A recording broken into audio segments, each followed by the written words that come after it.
হঠাৎ ফেসবুক লাইভে এসে চট্টগ্রামের জনৈক ইকবাল বিএনপি নেতার বিরুদ্ধে চাঁদাবাজির অভিযোগ তুলে ধরার পর সেই ভিডিও সামাজিক যোগাযোগ মাধ্যমে ভাইরাল হয়। আমি এটা সামাজিক যোগাযোগ মাধ্যমে পেয়েই আমি সাথে সাথে চট্টগ্রামের নেতাদের সাথে যোগাযোগ করি।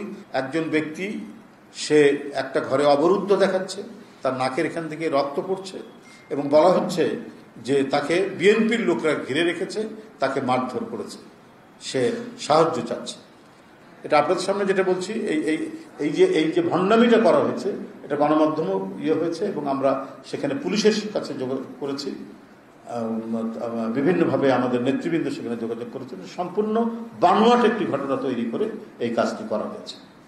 তো এগুলো করছেন যারা, আপনারাও তাদের চেনেন, জানেন, এটা করছেন একটা বিশেষ উদ্দেশ্য নিয়ে। সামনে নির্বাচন, বিএনপির ভাবমূর্তিকে নষ্ট করা বা নানাবিধ কর্মকাণ্ডের জন্য। একদিকে যেমন পলাতক দোসররা আছেন, ঠিক তেমনিভাবে আরও দু একটি রাজনৈতিক দল তারা করছেন। এবং এই ইকবাল, এই ভদ্রলোকটিও একটি রাজনৈতিক দল, ধর্মভিত্তিক একটি রাজনৈতিক দলের সে একজন নেতা, সে এই ধরনের কাজ করছে।